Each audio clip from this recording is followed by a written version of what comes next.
అందరికీ నమస్కారం. Welcome to it's TV. ప్రస్తుతం మనతో పాటు ఉన్నారు శ్రీ మహాకాళి వారాహి ప్రత్యంగిర ఉపాసకులు శ్రీ యోగి నరేంద్రానంద స్వామి గారు. గురుగారితో మాట్లాడి మరిన్ని విషయాలు తెలుసుకునే ప్రయత్నం చేద్దాం. నమస్కారం గురుగారు. గురుగారు, అసలు సాధన అంటే ఏంటి గురుగారు? అంటే అది అందరూ చేయొచ్చా, కొంతమందే చేయాలని ఉంటుందా? అందులో మళ్ళీ ఖాళీ సాధన అసలు ఏ విధంగా ఉంటుంది? దాని యొక్క విధి విధానాల గురించి కూడా తెలియజేస్తారా? శ్రీమాత్రే నమః. జయక్లాండేశ్వరి. సాధన అనేది ఈ కాలంలో ప్రతి ఒక్కళ్ళు కూడాను మేము సాధన చేస్తున్నాం అని బయటికి చెప్పుకోవటం ఇది ఒక రకమైనటువంటి అతి ఉత్సాహమైనది. సాధనకి సాధకుడు ఖచ్చితంగా చాలా నియమనిష్టలతో ఉండాలి. సాధకుడు అనేవాడు అంటే ఏ సాధన చేయొచ్చు. కాళీ సాధన, అమ్మవారి సాధన చేయొచ్చు, స్వామివారి సాధన చేయొచ్చు, ఏ సాధన చేయొచ్చు, దశమహావిద్యల్లో సాధన చేయొచ్చు, ఏదైనా చేయొచ్చు. సాధకుడు అనేవాడికి ముందుగా అతి నిద్ర, అతి తిండి, అతి కోపం, అతిగా ఆలోచనలు ఇవి ఏవి కూడా ఉండకూడదు. అందుకనే ఏ గురువు కూడాను సాధకుడుగా వచ్చేవాడిని, శిష్యుడిగా వచ్చేవాడికి మంత్రోపదేశం చేయాలంటే ఖచ్చితంగా వాడిని పరిశీలించి పరీక్షించిన తర్వాత మాత్రమే మంత్రోపదేశం చేయాలి అని మనకి గురు పరంపరలో తెలియజేయడం జరిగింది. అందుకనే గురువులు ఏమంటారంటే పుస్తకాన్ని చూసి ఎవరు కూడా సాధన చేయొద్దు దయచేసి. ఎందుకంటే వాడికి యోగ్యత ఉందా లేదా తెలుసుకోవాలి. ఒక సాధన చేయాలంటే ఆ యోగ్యతలు ఉండాలి. దానికి అతని యొక్క జన్మ నక్షత్రం, నామ నక్షత్రం ఇవన్నీ కూడా చూసి ఒక మంత్రాన్ని ఉపదేశించేటప్పుడు గురువు తనకు సరిపోయినటువంటి గురువును మన మంత్రాన్ని మాత్రం ఉపదేశం చేస్తాడు. దీన్ని అరవణం చూడటం అంటారు. చూడాలి అంటే ఈ మంత్రం అనేది ఈ యొక్క సాధకుడికి ఉపయోగపడుతుందా లేదా, దీనివల్ల ఇతను ఏమైనా అంటే కొన్ని మంత్రాలమ్మ సాధకును కూడా ఇబ్బంది పెట్టే మంత్రాలు ఉంటాయి. అందుకే గురువు ఆవశ్యకత చాలా ఉంటుంది. ఇప్పుడు మంత్రం తీసుకున్నవాడు మౌనాన్ని ఎక్కువగా ఆశ్రయించాలి. అతిగా మాట్లాడకూడదు, అతిగా ప్రవర్తించకూడదు, అనవసరమైన విషయాలకు చాలా దూరంగా ఉండాలి. ఫర్ సపోజ్ అతనికి ఏమైనా సరే వ్యసనాలు ఉండొచ్చు. వ్యసనాలు ఉన్నవాడు సాధకుడిగా పనికిరాడు. ఇప్పుడు ఏ వ్యసనం అయినా సరే ఉన్నప్పుడు వాడిని సాధకుడిగా తీసుకుంటే ఈ మంత్ర సాధనతో పాటు వాడు వ్యసనాన్ని కూడా పెంచుకుంటూ వెళితే వాడు సాధకుడిగా కాకుండా ఒక శుద్ధుడిగా తయారయ్యే అవకాశం ఉంటుంది. ఒక సాధకుడు అతిగా కోపం ఉందనుకోమ్మా, వాడు ఒక మంత్ర సాధన చేస్తూ ఉన్నాడు అనుకో, వాడికి మరొకడికి ఏదైనా ఒక చిన్న కోపం తగాద లాంటివి జరిగితే ఈ మంత్రాన్ని దుర్వినియోగం చేసేటువంటి అవకాశం ఎక్కువగా ఉంటుంది. ఎందుకంటే సాధకుడుగా వీడు ఎంతో కొంత సాధన చేసి ఉంటాడు కనుక వీడి నాలుక పైన ఆ మంత్రం అనేది ఎప్పుడు కూడాను ఉచ్చారణ చేయబడుతూ ఉంటుంది కనుక వీడు ఏదైనా అనకూడని మాట అంటే అవతల వాడికి జరగకూడనటువంటి ఇబ్బంది ఏదైనా జరగవచ్చు. కనుక సాధకుడు అనేవాడు ఎక్కువగా ఎప్పుడు కూడా మౌనాన్ని ఆశ్రయించి ఉండాలి. వాళ్ళ మంత్రాన్ని అంతగా చేయడం వల్ల వాళ్ళ నాలుకకు అంత శక్తి ఉంటుంది. దాన్నే వాక్సిద్ధి అంటారు. సాధన చేయగా చేయగా చేయగా ముందు ఆసన సిద్ధి వస్తుంది. అంటే ఒక మంత్రాన్ని తీసుకున్న తర్వాత కనీసం 6 నెలల నుంచి సంవత్సరం పాటు గురువు గారు చెప్పినటువంటి విధి విధానాలతో గురువు గారు ఏ సమయంలో చేయమన్నారో ఆ సమయంలోని సమయం నియమాన్ని పాటిస్తూ ఎలాంటి ఆసనం మీద కూర్చోమంటారో అలాంటి ఆసనం మీద కూర్చొని ఏ వస్త్రం ధరించాలో ఆ వస్త్రాన్ని ధరించి ఒక వ్యక్తి కనుక మంత్ర సాధన చేస్తూ ఉంటే మొదటగా 6 నెలల్లో అతనికి ఆసన సిద్ధి వస్తుంది. ఈ ఆసన సిద్ధి రావటం వలన ముందు కూర్చున్నవాడు 2 గంటలు కానీ 3 గంటలు కానీ కదలకుండా కూర్చోగలుగుతాడు. ఆసనంలో కదలకుండా కూర్చోగలుగుతాడు. ముందు మంత్ర సాధన చేసే వ్యక్తి సాధకుడు అటు ఇటు కదలటం, అటు ఇటు చూడటం, కాళ్ళు ముందు కనటం, వెనక్కి కనటం ఇత్యాది క్రతువులు చేయకూడదు, క్రియలు చేయకూడదు. కూర్చున్నామా, ధ్యానంలో కూర్చున్నామా, మంత్ర సాధనలో కూర్చున్నామా, ఆ సమయం అయిపోయేంత వరకు అలాగే కూర్చోవాలి. దాన్ని సమాధి స్థితికి వెళ్ళేంత వరకు అలాగే ఉండగలగాలి. సమాధి స్థితికి వెళ్ళటం అంటే ఏంటంటే ఇప్పుడు మనం మాట్లాడుతున్నాం, మన పక్కన ఏం జరుగుతుంది అనేది మనకు ఎంతో కొంత అవగాహన ఉంటుంది. కానీ సమాధి స్థితిలోకి వెళ్ళిన వ్యక్తికి చుట్టుపక్కల పరిసరాల్లో ఏం జరుగుతుంది అనేది ఎటువంటి ప్రసక్తి కూడా ఎటువంటి విధంగా కూడాను అసలు మన ఆలోచనలో ఉండడు. పూర్తిగా అమ్మవారి యొక్క ధ్యాన సమాధిలోకి వెళ్ళిపోతాడు. అంటే బయట ప్రపంచంతో లౌకిక సమాజంతో సంబంధం ఉండదు. ఈ విధంగా ముందుకెళ్లే విధానాన్ని సాధన అంటారు. అంతేగాని ఒక మంత్రం తీసుకున్నాం, ఉదయం పూట ఒక 5 నిమిషాలు ధ్యానం చేసాం, ఎర్ర బట్టలు కట్టుకున్నాం, మొఖం 4 బొట్లు పెట్టుకున్నాం, రుద్రాక్ష మాలలు వేసుకున్నాం, ఇలా చేసుకుంటే వాడిని చూసి జనం భయపడతారు. నిజమైన సాధకుడు ఎప్పుడూ కూడా బయట ప్రపంచానికి దూరంగా ఉంటాడు, అలంకారాలకు దూరంగా ఉంటాడు, సాధ్యమైనంత వరకు సమూహంలో ఉంటూనే ఒంటరిగా బతుకుతాడు. నలుగురిలో ఉంటాడు కానీ ఒంటరిగా ఉంటాడు, కానీ ఒంటరిగా ఉండి కూడా సమూహంలో ఉన్నట్టు బ్రతుకుతాడు. అదే సాధకుడు ఉన్నటువంటి గొప్పతనం. సాధకుడిని ఒక గురువు తప్ప, అంటే ఆ విద్యలో ఉన్నటువంటి గురువు తప్ప సామాన్యంగా ఎవరు కూడా తెలుసుకోలేరు. ఆ వీడు మన మామూలు వ్యక్తే అనే విధంగా ఉంటారు. మీరు కాషాయం కట్టుకున్న గురువులనే చూస్తున్నారు కానీ అసలు కాషాయం కట్టుకోకుండా సాధనలో ఎంతో ఉన్న స్థితికి వెళ్ళిపోయినటువంటి గొప్ప గొప్ప వ్యక్తులు చాలా మంది ఉన్నారు. సామాన్య జనజీవనంలో ఉంటూ సామాన్యులుగా జీవిస్తూ ఈ యొక్క సాధనలో, అది అమ్మవారి సాధనలు కావచ్చు, మరొకటి కావచ్చు, సాధనలో ఉన్నత స్థితికి వెళ్ళినటువంటి చాలా మంది గొప్ప వాళ్ళని నేను చూశాను. వాళ్ళు కాషాయం కట్టరు, అలంకారాలు పెట్టరు, ఏదో మామూలుగానే ఉంటారు. ఏమ్మా, ఇది సాధకుడు ఉండాల్సిన లక్షణాలు ఇవి.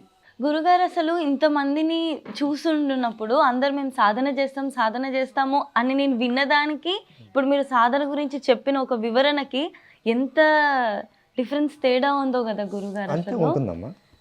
ఎందుకంటే మీరు చెప్పిన సాధన అనేది ఎంతో ఏకాగ్రత, అసలు చాలా లక్షణాలు ఉండాలి, యోగ్యత ఉండాలి అని చెప్తున్నారు. అసలు చాలామంది సాధనలో దశమహావిద్యలు సాధన చేస్తున్నా ఉంటారు. దశమహావిద్యలు అంటే అమ్మవారి యొక్క శక్తి రూపాలు. వాళ్ళని దేవతలుగా కాకుండా విద్యలుగా కొలుస్తాం. దీనిలో ప్రథమ విద్య మహాకాళి, దక్షిణ కాళి. చాలామంది కాళి అనగానే అమ్మో ఉగ్రదేవత, మెడలో పుర్రెలు వేసుకొని ఉంటుంది, కింద శివయం దొక్కుతూ ఉంటుంది, నాలుక బయట పెట్టి ఉంటుంది, ఈమెకు అందరు రక్తబొల్లే ఇస్తారు, ఈమెను బలివ్వాలి, ఈమెకు బలివ్వాలి, బళ్ళు కోరుకుంటుంది. ఇది కాదమ్మా. యాక్చువల్గా అయితే ఇప్పుడు సాధనలు 2 రకాలు ఉంటాయి. సమయ దక్షిణాచారం, వామ కౌలాచారం, ఇవి 2 రకాలు ఉంటాయి. దక్షిణాచారం అనేదమ్మా ఖచ్చితంగా వేదం సంహితమై ఉంటుంది. అంటే మంత్రాన్ని స్పష్టంగా పలకగలిగిన వాడు మాత్రమే దక్షిణాచారం చేయాలి. బ్రాహ్మణుడైనా కూడా మంత్రాన్ని స్పష్టంగా పలకకపోతే దక్షిణాచారం చేసే అర్హత లేదు. ఇది గురువు గారే చెప్తారు కదా. అసలు ఏదైనా గురు పరంపరలో అయినా మామూలుగా అయినా వేద సంహితంగా ఉన్నటువంటి ఏదైనా సరే మంత్రాన్ని ఏ తప్పు పోకుండా, మంత్రం తప్పు పోకుండా చదవటం వేరు, మళ్ళీ దానికి స్వరం ఉంటుంది. ఓం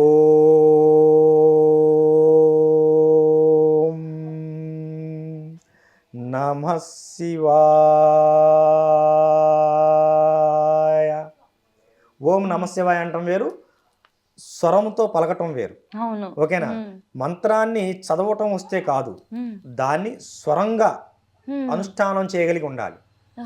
అలా అనుష్ఠానం చేయలేకపోతే బ్రాహ్మణుడికైనా సరే అర్హత లేదు. అందుకనే మంత్రాలు ఎప్పుడు కూడా మీరు ఎక్కడైనా గమనించండి, లయబద్ధంగా స్వరబద్ధంగా బ్రాహ్మణులు కూడాను పలుకుతారు.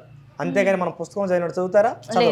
కనుక ఆ స్వరం తెలిసిన వ్యక్తి మాత్రమే వేదంతో అనుసంధానమై ఉండి మంత్రం తప్పు లేకుండా స్వరంతో మంత్రాన్ని ఉచ్చరించగలిగిన వాడు మాత్రమే దక్షిణాచారం చేయాలి. ఏమా, అలా లేకపోతే, అలా చేయలేని వాళ్ళకి కౌలాచారం, దాన్ని వామాచారం అంటారు. ఓకేనా? ఇది గురు పరంపరలో ఈ విద్యను తెలుసుకొని ముందుకెళ్ళాలి. వామాచారం అయినా సరే గురు పరంపరలో, అంటే అన్ని మార్మికాలు ఉంటాయి. ఒక మంత్రానికి ఇలా ఉచ్చరించాలి, దీన్ని చేసినప్పుడు ఈ ముద్ర వేయాలి, ఈ పూజ చేసేటప్పుడు ఈ ద్రవ్యం వాడాలి, ఇక్కడ దీనికి సంబంధించి హోమం చేసేటప్పుడు హోమంలో ఈ ఆర్ఘ్యం వాడాలి. అంటే నెయ్యే కాదమ్మా, ఆవ నూనె, విప్ప నూనె, మొదుగు నూనె, ఏమా ఇలా రకరకాల నూనెలు ఉంటాయి. ఈ హోమాన్ని దీనితోనే చేయాలి. దీన్ని చేసేటప్పుడు కొన్ని సమయాలు ఉంటాయి. ఈ మంత్రాన్ని తెల్లవారుజామున చేయాలి, ఈ మంత్రాన్ని నైట్ 10 నుంచి 12 గంటల మధ్యలో చేయాలి, లేదా ఈ మంత్రాన్ని ఉదయం 6 గంటల నుంచి 12 గంటల వరకు చేయాలి. కొన్ని రూల్స్ లాగా కాల నిర్ణయాలు ఉంటాయి. ఇవన్నీ ఎవరు చెప్తారు? గురువు చెప్తారు. మరి నువ్వు పుస్తకంలో చూసుకొని సాధన చేస్తే ఇవన్నీ ఎలా తెలుస్తాయి? దీనివల్ల కొన్ని నష్టాలు జరుగుతాయి. అందుకనే గురువు ఉండాలి. ఈ ధ్యానం చేసే సాధన చేసే క్రమంలో ఒక్కోసారి చంద్రనాడి, ఒక్కోసారి సూర్యనాడి, ఇవి యాక్టివ్ అవుతాయి. ఇవి యాక్టివ్ అయినప్పుడు కొన్ని నియమాలు తీసుకోవాలి. ఇప్పుడు మా గురుదేవులు చెప్తారు, సిద్ధయోగి గారు, సూర్యనాడి యాక్టివేట్ అయింది, కూర్చొని ధ్యానం చేయకూడదు. ఆహా. పడుకొని ధ్యానం చేయాలి. మరి నీకు ఎలా తెలుస్తుంది? కదా. అసలు నీకు యాక్టివేట్ అయిన నాడి సూర్యనాడా చంద్రనాడా అనేది ఎలా తెలుస్తుంది? అమ్మ అందుకని గురువు లేని విద్య గుడ్డిది అంటానికి కారణం ఇదే. ఇప్పుడు ఖాళీ ఉపాసన ఉందమ్మా. ఖాళీ ఉపాసనని దక్షిణాచారంలో చేస్తే ఒక విధానంలో చేస్తారు, ఎటువంటి బలులు అలాంటివే ఉండవు. కూష్మాండ బలిస్తారు, నిమ్మకాయ బలిస్తారు, నారికేలం బలిస్తారు. ఈ మనకి దక్షిణాచారంలో వెళితే ఓకేనా. వామాచారంలో వెళ్తే జంతు బలుకి వెళ్ళిపోతారు. గురుగారు సినిమాలలో కన్న పిల్లల్ని కూడా బలిస్తున్నట్టు చూపిస్తారు కదా, నిజంగా మనుషుల్ని కూడా బలివ్వడం ఉందా? పూర్వకాలంలో పశ్చిమ బెంగాల్ ప్రాంతంలో, ఒరిస్సా పశ్చిమ బెంగాల్ ప్రాంతంలో ఇప్పుడు కూడా ఖాళీ ఉపాసనలో సిద్ధహస్తులు అటే ఉన్నారమ్మా. సిద్ధహస్తులు పశ్చిమ బెంగాల్ ఒరిస్సా ప్రాంతంలోనే ఉన్నారు. గతంలో అక్కడ జరిగేవట. దీనికి ఆధారాలు కూడా ఉన్నాయి, గతంలో జరిగాయట. కానీ అవి ఖచ్చితంగా ఇప్పుడు మాత్రం జరగట్లేదు, ఎక్కడా కూడా లేదు. పూర్వకాలంలో ఎప్పుడో అనాగరిక కాలంలో జరిగేవి, కానీ జంతు బలులు అనేవి ఉన్నాయి నాన్న. జంతు బలులు ఉన్నాయి. ఎందుకంటే తరతరాలుగా కొన్ని వందల సంవత్సరాల నుంచి ఇప్పుడు ఒక గ్రామానికి వెళ్ళు ఏమ్మా, ఒక గ్రామ దేవత గుడి ఉంటుంది, ముత్యాలమ్మ తల్లి గుడి అనుకుంటుంది. ఆ గుడి కట్టి ఎన్ని వందల సంవత్సరాలు మనకు తెలియదు, కానీ ప్రతి ఊరికి ముత్యాలమ్మ ఉంటుంది. ఆమె ఖచ్చితంగా జాతరలు జరుగుతాయి. ఆ జాతర నువ్వు పెట్టింది కాదు, నేను పెట్టింది కాదు, ఎప్పటి నుంచో ఉన్నది. ఆది కాలం నుంచి భక్త కన్నప్ప, ఈ మధ్య సినిమా కూడా వచ్చింది భక్త కన్నప్ప అని. భక్త కన్నప్ప లాంటి ఆ కన్నప్ప ఎవరు? ముందు ఒక వేటగాడు. శివుడికి ఏం పెట్టాడు? మాంసాన్ని నైవేద్యం పెట్టాడు. శివుడికి మాంసాన్ని నైవేద్యం పెట్టింది అంటే అప్పటి నుంచి నైవేద్యాలు ఉన్నాయిగా, మాంసాహారాలే ఉన్నాయి కదా ఏమ్మా. కనుక జంతు బలి అనేది పురాతన కాలం నుంచి ఉన్నది, ఇప్పుడున్నది, భవిష్యత్తులో కూడా ఉంటుంది. ఇది సహజం. ఇప్పుడు భగవంతుడికి నివేదన చేసేటువంటి సమయంలోనే జంతు బలిని ఆక్షేపిస్తున్నారు, కానీ మనం రోడ్డెక్కి తన్ని మాంసాహార వాటలేగమ్మా. రోడ్డెక్కి తన్ని మాంసాహార వాటలేగా. మాంసాహారం తిననోళ్ళు ఎవరు? లేదు, అచ్చం శాకాహారమే పెడదామా? ఈ మధ్యకాలంలో ఆంధ్రప్రదేశ్లో కూరగాయల రేట్లు పెరిగాయి. ఒక్క నెల రోజులు జనం అల్లాడిపోయారు. అందరూ శాకాహారమే కనుక తింటే మనకి టమాటా దొరకదు, కొత్తిమీర కట్ట దొరకదు. నువ్వు ఇంటర్వ్యూ మానుకొని కూడా వెళ్ళి కూరగాయల కోసం క్యూలో నిలబడాల్సి వస్తుంది. ఓకేనా. ఆహారానికి ఆధ్యాత్మికతకి సంబంధం లేదు నాన్న, ఈ విషయం గుర్తుపెట్టుకోండి. కాకపోతే మాంసాహారం స్వీకరించిన రోజు దేవాలయానికి వెళ్ళకుండా ఉంటే మంచిది. అది కూడా ఎందుకు?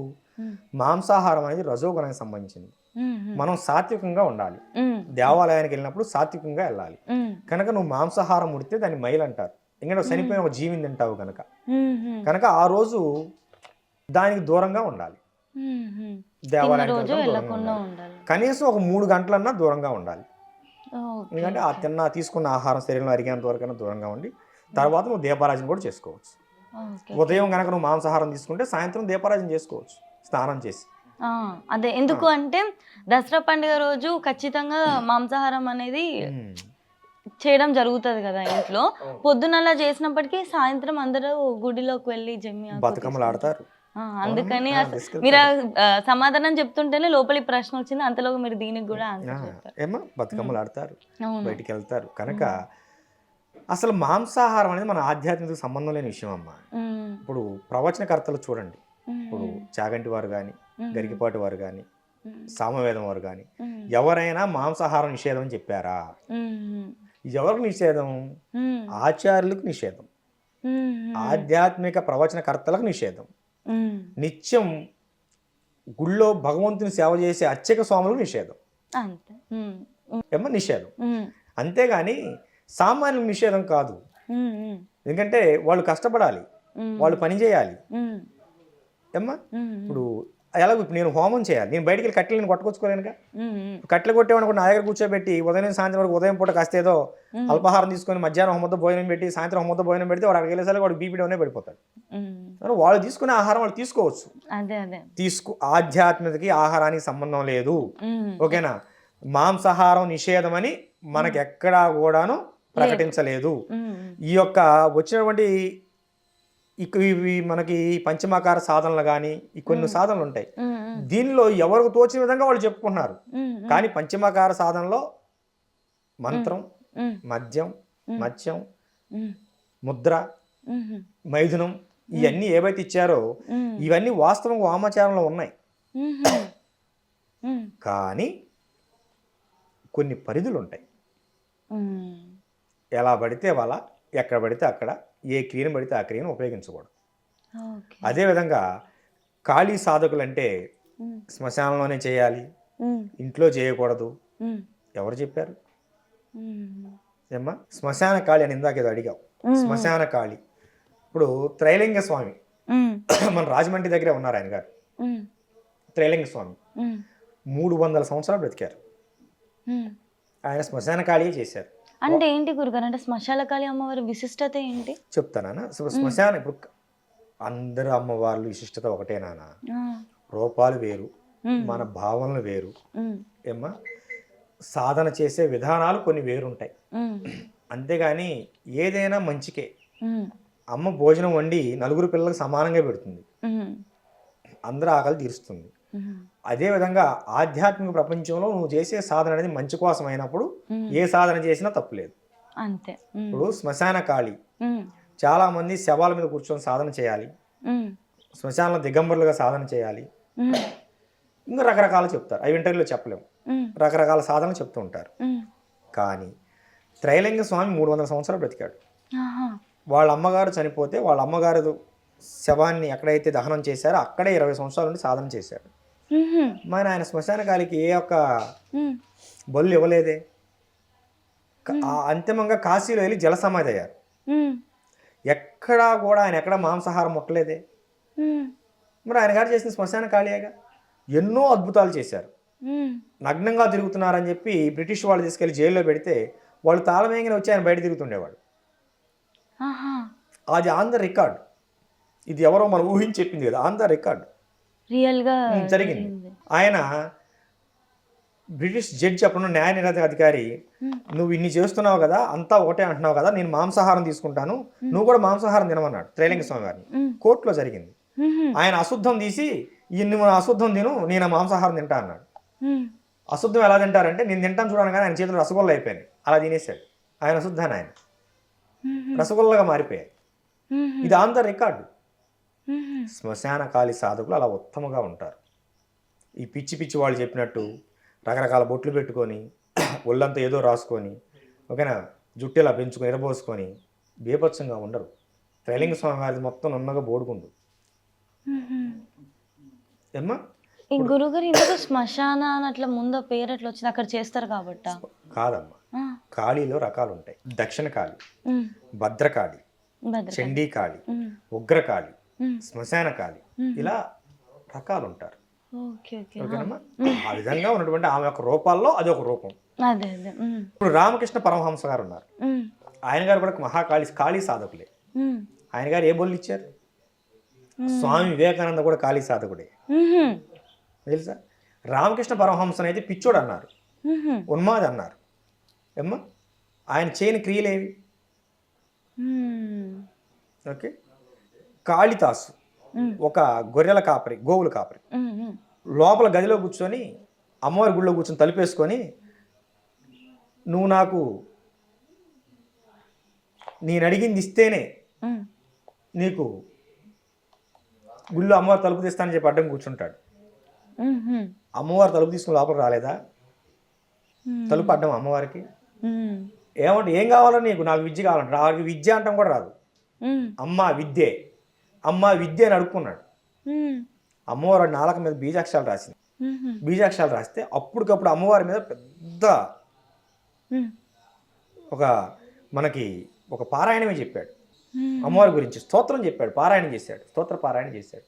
ఆయన ఏం బలు ఇచ్చాడు? కనకమ్మ, ఇందాక నువ్వు అడిగావు కదా, బలులకి సాధనకి సంబంధం లేదు. కాకపోతే వామాచార మార్గంలో దేవతను ప్రసన్నం చేసుకోవడానికి జంతు బలులు అనేవి ఉన్నాయి. ఇప్పటికి ఇస్తున్నారు, జరుగుతున్నాయి, భవిష్యత్తులో కూడా జరుగుతాయి, అవి ఆగవు. కానీ ఈ యొక్క కన్నె పిల్లలను బలి ఇవ్వడం అనేది వీళ్ళు సినిమాల్లో చూపించినట్లుగా బయట ఎక్కడ జరగదు కనుక దాని గురించి మీరు అనుకోవద్దు. కాకపోతే శ్మశాన కాళి చేసేటప్పుడు కొంతమంది ఏం చేస్తారంటే, క్షుద్ర మాంత్రికులు ప్రజలను ఇబ్బంది పెట్టడానికి ఆమెను ప్రసన్నం చేసుకొని తప్పుడు విధానాలకి ఉపయోగించుకుంటూ ఉంటారు. అది పరిస్థితి.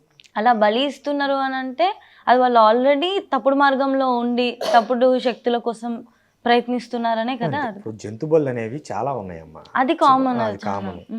వీళ్ళు చేసే విధానాల్లో కొన్ని షట్కర్మలు అనేవి కొన్ని ఉంటాయి గురుగారు. అంతేకాకుండా ఇప్పుడు మనకి షట్కర్మలు అంటే ఏంటి గురుగారు? ఎందుకంటే ఈ మధ్యకాలంలో మనం వింటే వశీకరణలు, చేతబడి, ఆకర్షణలు అని చెప్పి రకరకాల పేర్లతో ఎన్నో వింటున్నాము. ఒకసారి దీని గురించి కూడా ఒక మాట చెప్తారా? ప్రతి సాధకుడికి కొన్ని కోరికలు ఉంటాయి.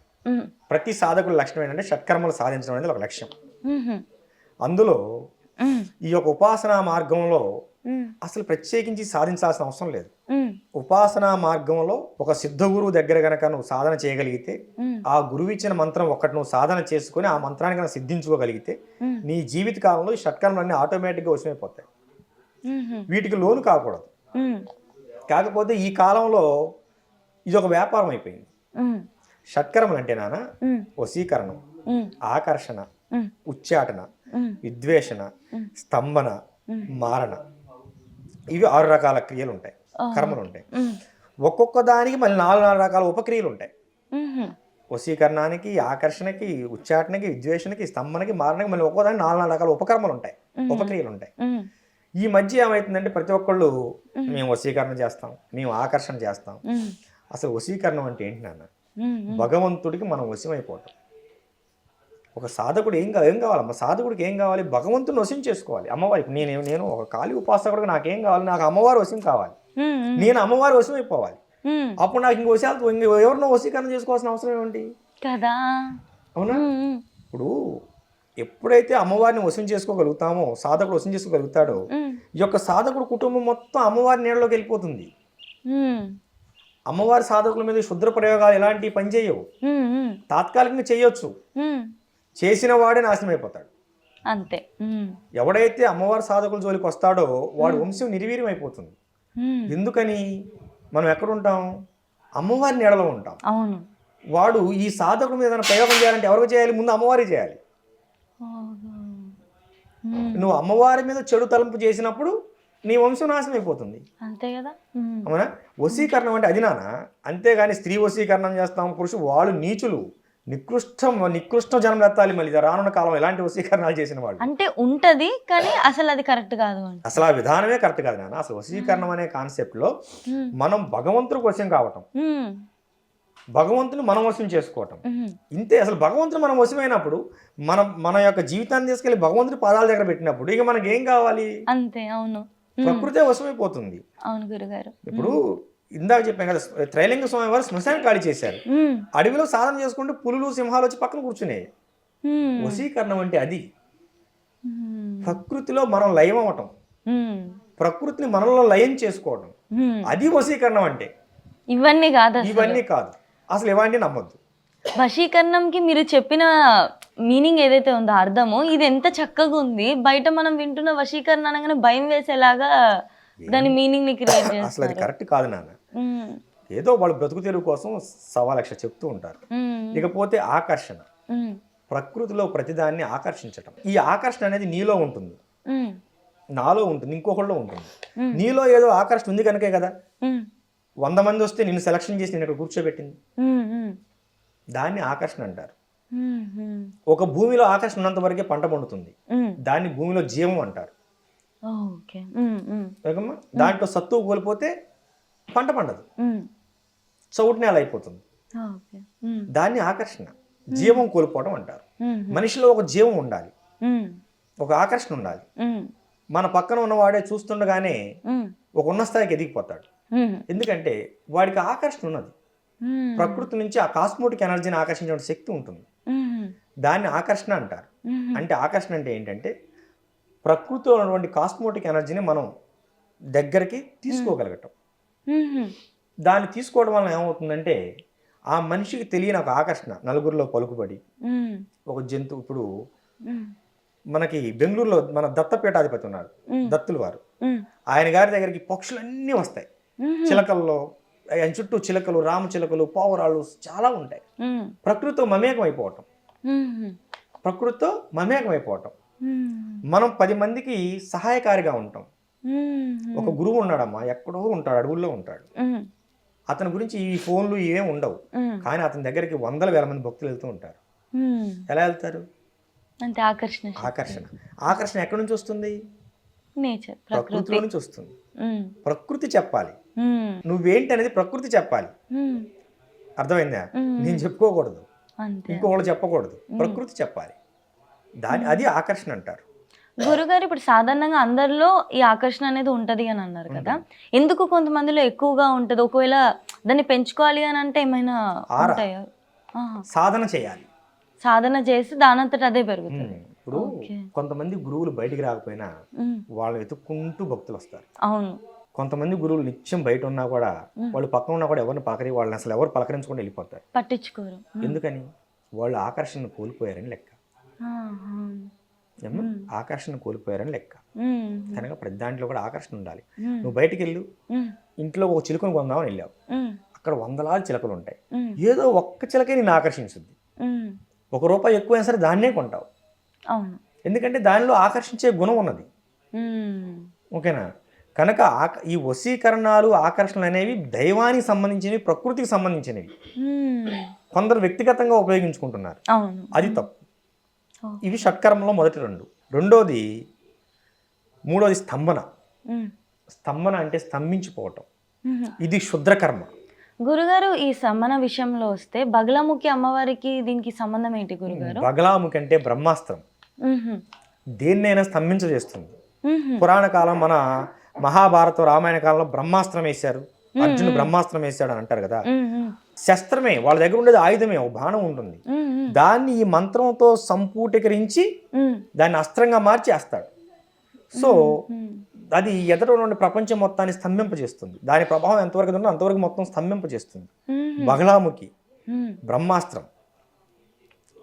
ఆమె సాధకుల్ని ఎవ్వరు కూడా ఏమీ చేయలేరు, ఎందుకంటే వీడే అస్త్రం, బ్రహ్మాస్త్రమే. ఇప్పుడు స్తంభన ఏంటంటే అమ్మ, ఇది కూడా బగలాముఖి ఇలాంటి చేసేవాళ్ళు కొంతమంది ఏం చేస్తున్నారంటే శుద్రకర్మలు చేస్తున్నారు. ఈ స్తంభన క్రియ వల్ల ఏమవుతుందంటే ఓ మనిషిని మందబుద్ధిగా చేయొచ్చు, ఉన్నట్టుండి అంత తెలియవాలని సరే పిచ్చోడికి మారిపోతాడు, పిచ్చోడిని చేయొచ్చు. ఒక మనిషిని ఉన్మాదిగా చేయొచ్చు. అప్పటి వరకు భార్య పిల్లలను బాగా చూసుకునేవాడు ఒక్కసారిగా భార్యని హింస పెట్టడం, పిల్లలను కొట్టడం, తిట్టడం, వాళ్ళని చక్కగా చూసుకోకపోవటం, తాగుబోతు అయిపోవటం, తిరిగిపోతూ అయిపోవటం, ఇలాంటివి జరిగిపోతుంటాయి. బ్రెయిన్ వాష్ అయిపోవడం, స్తంభన కట్టేస్తారు. ఇప్పుడు కొన్ని వ్యాపారాలు ఉంటాయమ్మా, బాగా సాగుతూ ఉంటుంది వ్యాపారం, ఉన్న పలంగా అసలు కస్టమర్ అనేవాడు ఆ గడప ఎక్కడు, అది చూసుకుంటూ వెళ్ళిపోతాడు. అంతకుముందు 10 సార్లు ఆ షాప్కి వెళ్ళిన వ్యక్తి 11 సార్లు ఆ షాప్కి వెళ్ళడు. దాన్నే స్తంభన అంటారు. వ్యాపారాలు నిర్వీర్యం అయిపోతాయి. మన ఏదో ప్రాపర్టీస్ ఉంటాయి, స్థలాలు, పొలాలు ఉంటాయి, వాటిని మనం అమ్ముకొని ఏదో వ్యాపారం చేసుకోవాలో, అప్పులు తీసుకోవాలనుకుంటాం. ఎంతమంది వచ్చినా ఆ స్థలాలు కొనరు, ఆ పొలాలు కొనరు, అమ్ముడు పోవు, వాటినే స్తంభన అంటారు. అలా కట్టేస్తారు. అంటే ఈ శక్తిని యూజ్ చేసుకునేది ఇలా అవతల వాళ్ళని ఇలా ప్రయోగాలు అంటారమ్మా. వీటినే చేతబడులని కూడా అంటారు, వాడుక భాషలో వీటినే చేతబడులని కూడా అంటారు. ఈ స్తంభన ప్రయోగం జరిగినటువంటి ఇంట్లో డబ్బు నిలబడదు, ఆరోగ్యం ఉండదు, ఆ యజమాని మైండ్ సక్రమంగా పనిచేయదు. మనం ఏదైతే అమ్ముకోవాలనుకుంటామో దాన్ని అమ్మలేము. ఆస్తులు కరిగిపోవటమే తప్ప మన దగ్గర డబ్బు నిలబడదు. దీన్ని స్తంభన అంటారు. వీటన్నిటిని లక్షణాలుగా భావించవచ్చు, దీన్ని స్తంభన అంటారు. వాళ్ళ మానసిక స్థితి బాగా దెబ్బతింటుంది. అసలు ఏ పని చేయలేరు. రేపు చేద్దాం అంతవరకే, రోజు రేపు చేయటమే, ఇక ముందుకు వెళ్ళలేరు. దీన్ని స్తంభన అంటారు. దీనికి అధిష్టాన దేవత బగలాముఖి. ప్రయోగం చేస్తేనమ్మా నాలుక ఇలా మడతపడిపోతుంది, కొంతమందికి నోట్లోంచి బ్లడ్ పడుతుంది, కొంతమంది శరీరం స్వచ్ఛపడిపోతుంది, కాళ్ళు పనిచేయవు, చేతులు పనిచేయవు. హాస్పిటల్కి వెళ్తారు, టెస్ట్లన్నీ చేస్తారు, పర్లేదమ్మా నడుస్తాడు అంటాడు, కానీ ఇది పనిచేయవు. ఎవరైతే అది మంత్రాన్ని చేస్తారో గురుగారు వాళ్ళకి అంటున్నారు, ఈ మంత్ర బారిన పడిన వాళ్ళకి ఈ మంత్రాన్ని ప్రయోగం చేశారనుకోమ్మా ఒక వ్యక్తి మీద, ఆ వ్యక్తికి ఉంటాయి ఈ లక్షణాలన్నీ. కనుక ఈ యొక్క బగలాముఖి సాధనని చాలామంది దుర్వినియోగం చేస్తున్నారని చెప్పాలి. దీన్ని స్తంభన అంటారు. ఇది ఒక రకమైనటువంటి క్షుద్ర ప్రయోగం. అందుకని షట్కర్మలు గురువు ఏం చెప్తారంటే షట్కర్మలు నేర్పి దీన్ని ఎక్కడా కూడా ఉపయోగించరాదని మాట తీసుకుంటారు. మీరు గమనించండి, మాలాంటి యోగులు, పీఠాధిపతులు ఎక్కడా కూడా షట్కర్మల గురించి మాట్లాడరు, షట్కర్మలు ఎక్కడా చేయరు, ఎక్కడా కూడా చేయడానికి ఉండదు. గురు పరంపరలో గురువు శిష్యుడికి అన్నీ నేర్పుతాడు. ఉమ్, నేర్పిన తర్వాత వాటికి తాళం వేస్తాడు. ఉమ్, నువ్వు తెలుసుకోవాలి అంతవరకే. ఉమ్, సమాజానికి పనికొచ్చే విధంగా అయితే ఏదైనా ఉపయోగించాలి తప్ప సమాజానికి ప్రకృతికి వ్యతిరేకంగా ఏది చేయడానికి వీల్లేదు. అందుకనే గురు పరంపర ఉండాలనేది. ఉమ్, వీడు ఎక్కడ పడితే అక్కడ నేర్చుకుంటే ఏం చేస్తాడు? ఇది నేర్చుకున్నాం కనుక వాడికి చేద్దాం, ఎలా ఉందో చూద్దాం, పైశాచిక ఆనందం. అదే. ఎదుట వాడు ఎదుగుతున్నాడు, వీడికి చేద్దాం. అదే గురు పరంపరలో ఉంటే వాడికి అసలు ఆలోచన రాదు. ఉహు, ఎందుకంటే గురువు అసలు ఆలోచన మొదట్లోనే తుంపేస్తాడు. ఉమ్, అందుకనే ఈ విద్యలో ఎప్పుడు కూడా గురు పరంపర ఉండాలి. ఉమ్, ఇంకో విషయం అంటే గురు పరంపరలో ఉన్నటువంటి వ్యక్తి మీద ఎలాంటి ప్రయోగాలు ఏం పనిచేయవు. ఓహో, ఉమ్, ఉమ్, ఎందుకంటే ఇవన్నీ మేము కాచి పడబోసి బయటకు వస్తాం. ఈ దేవతలందరి యొక్క అనుగ్రహం మాకు ఉంటుంది ఉమ్, కనుక వీడి ఎదటివాడి మీద ప్రయోగం చేయాలంటే ఏదో దేవతను అనుగ్రహించే వాడు చేయాలి. ఉమ్. ఆ అనుగ్రహం మేము పొందుంటాం కనుక మా మీద ఏమీ జరగదు. జరగదు అసలు. అమ్మవారి నీడలో ఉన్నాక ఇంకేం ఏమీ జరగదు. దీన్ని స్తంభన అంటారు. ఉమ్, ఇకపోతే విద్వేషణ. ఉమ్, కుటుంబం చల్లగా ఉంటుంది, అన్నదమ్ములు అందరూ కలిసి ఉంటారు, ఉమ్, కుటుంబం బాగుంటుంది. ఉమ్, ఎవరిదో దుర్మార్గుడు కన్ను పడుతుంది. ఇప్పుడుదా కలిసిన అన్నదమ్ములు కొట్టుకుంటారు, అప్పుడుదా కలిసిన అన్నదమ్ములు కొట్టుకుంటారు, సడన్ గా గొడవలు గొడవలు అయిపోతాయి, కొట్టుకుంటారు, తిట్టుకుంటారు, ఆస్తి తగాదంటారు, అయ్యి అంటారు, ఇయ్యి అంటారు, ఇడిపోతారు. ఉమ్, ఒకళ్ళ మొహం వాళ్ళు చూసుకోరు. ఉమ్, భార్యాభర్తలు శుభ్రంగా ఉంటారు, ఇద్దరు పిల్లలు పుడతారు, వాళ్ళు శుభ్రంగా ఉంటారు, భర్త ఉద్యోగం చేస్తుంటాడు, భార్య అది ఇంట్లో చేసుకుంటుంటుంది, ఉమ్, పచ్చని సంసారం. ఉమ్, వాడు నాకు ఈ భార్య వద్దంటాడు. ఉహు. ఉన్నట్టు అప్పుడు వరకు ఉన్నటువంటి ఏమీ ఇబ్బంది లేని భార్యాభర్తల మధ్య అన్ని అమ్మాయిల తప్పులు కనబడతాయి వీడికి, లేకపోతే అన్ని భర్తలో తప్పులు కనిపిస్తాయి ఆమెకి. దాన్ని విద్వేష క్రియ అంటారు. తల్లి కూతురుని, తండ్రి కొడుకులని, భార్యాభర్తలని, కుటుంబాలని, చక్కని స్నేహితులని, వ్యాపారంలో కలిసినటువంటి ఇద్దరు మిత్రులని విడగొట్టడానికి విద్వేష క్రియలు ఉపయోగిస్తారు. జాయింట్ వ్యాపారం చేస్తూ ప్రశాంతంగా బ్రతుకుతున్నటువంటి ఎంతోమంది ఈ విద్వేష ప్రయోగాల వల్ల విడిపోయిన వాళ్ళు ఉన్నారు, వ్యాపారాలు నష్టపోయిన వాళ్ళు ఉన్నారు. ఈ విద్వేష ప్రక్రియలు జరిగి విడిపోయిన భార్యాభర్తలు మేము చాలామందిని కలిపాం మా దగ్గరికి వచ్చినప్పుడు. భార్యాభర్తలు ఏ దోషం ఉండదు, వాళ్ళ కుటుంబాన్ని నాశనం చేయాలంతే. కనుక ఈ దుర్మార్గులు వాళ్ళ మీద ఈ విద్వేష క్రియను చేస్తారు. అందుకని గురువులు చెప్తారు షట్కర్మలు తెలుసుకోవాలి కానీ ఎక్కడా కూడా వాటిని ఉపయోగించకూడదని ముందే నిర్మోహమాటంగా చెప్తారు. దాన్ని కట్ చేస్తారు. రేపు భవిష్యత్తులో మేము మా శిష్యులకి ఇవన్నీ నేర్పుతాం కానీ ఎక్కడా కూడా వాడే అర్హత ఇవ్వం. మరి మా గురువు మాకు ఇచ్చాడా? ఇవ్వరమ్మా. అందుకని గురు పరంపర ముఖ్యమని ఈ పదాన్ని ఎన్నిసార్లు ఉపయోగిస్తుంది. గురువు ఆధ్వర్యంలోనే నేర్చుకోవాలి కనుక గురువు ఏమి కావాలో అన్ని నేర్పుతారు కానీ ఏది ఎక్కడ వాడాలో అక్కడే వాడే విధంగా నేర్పుతారు, తీర్చిదిద్దుతారు. వాడకూడని వాటిని ముందే చెప్పి కట్ చేస్తారు. ఎప్పుడైతే గురువు మాట మీరామో నేనైనా ఇంకా విద్య పనికిరాదు, మంత్రపుష్టి అయిపోతాడు శిష్యుడు. అందుకే అది అంత ఇంపార్టెంట్, ముఖ్యం గురువు. అందుకే అంత ముఖ్యం నాన్న. ఈ విద్వేషణ ప్రక్రియలు చేయడం వల్ల పచ్చని సంసారాలు ఇడిపోతాయి, ఆగమైపోతాయి, వ్యాపారాలు ఆగమైపోతాయి. ఇకపోతే తర్వాత 5వది ఉచ్చాటన. ఉచ్చాటన అంటే ఎలగొట్టడం, స్థానభ్రంశం. కొంతమంది ఇల్లు మేము ఇంట్లో ఉండలేకపోతున్నాం గురువుగారు అని ఇంటికి వాళ్ళ ఇంటికి వాళ్ళు తాళం వేసి వేరే వాళ్ళు అద్దెకుంటుంటారు. వాళ్ళు నా ఇంట్లో ఉండకుండా వీళ్ళు ఉచ్చాటన కొట్టారు. కొంతమంది ఊరు వదిలిపెట్టి వెళ్ళిపోతారు. కొంతమంది మంచిగా వ్యాపారాలు ఇవి చేసుకునేటువంటి వాళ్ళు ఉన్న పలంగా వ్యాపారాన్ని మూతేసుకుని పక్క వెళ్ళిపోతారు. వ్యాపారం బాగానే సాగుతుందిరా, ఎందుకు మూసేసావు? నాకు ఉండబుద్ధి కావట్లా, అందుకే ఆఫ్ చేశా, వేరే చోటకి వెళ్తున్నాం. ఉచ్చాటన కొడతారు. ఈ షట్కర్మలు అన్ని ప్రయోగాలే నాన్న. అంతిమంగా 6వది మారణం. అంటే ఒక జీవాన్ని తీయటం అంటే చంపేయటం. ఈ మారణ ప్రక్రియ అనేది అత్యంత ప్రమాదకరమైనది. ఇది షట్కర్మంలో మొట్టమొదటిసారి నిషేధించింది దీన్నే. ఈ మారణ ప్రక్రియ అనేది ఎక్కడ కూడా ఉపయోగించకూడదు. ఈ విద్య నేర్చుకునే కొంతమంది ఇది విద్య వచ్చిందా రాదని చెప్పి కొన్ని చెట్ల మీద ప్రయోగాలు చేస్తారు. చెట్టు నిలువున ఎండిపోతుంది. అరే ఈ చెట్టు మొన్నటిదా బాగానే ఉంది, ఎండిపోతుంది, జీవం పోతుంది. ఏమా ప్రకృతిలోంచి జీవాన్ని తొలగించే హక్కు ఎవరికీ లేదు, ఒక భగవంతుడు తప్ప. కనుక ఈ మారణ ప్రయోగం అనేది నిషిద్ధం. ఇవే చేతబళ్ళు. మా గురుగారు ఒక్కొక్క దానికి ఇంత అర్థం ఉందా అసలు? ఇవే చేతబళ్ళు. ఈ షట్కర్మలు అనేవి ఏదైనా అవసరం వచ్చినప్పుడు మనం మంచి చేయడానికి వాడాలి తప్ప ఎక్కడా కూడా చెడుకు వాడకూడదు. ఈ చెడుకు వాడే ప్రక్రియలనే చేతబడులు అంటారు. గురుగారు చిన్న సందేహం, మనకి సినిమాలలో ఇలా బొమ్మలాగా చేసి చేతులు ఇలా అనేయడం ఇలాంటివి కొన్ని చూపిస్తారు కదా, అది అట్లా ఉంటుందా బయట? దాన్ని పుతలి ప్రయోగం అంటారు. నువ్వు అడిగింది కరెక్టే, కరెక్టేనా? దాన్ని పుతలి ప్రయోగం అంటారు.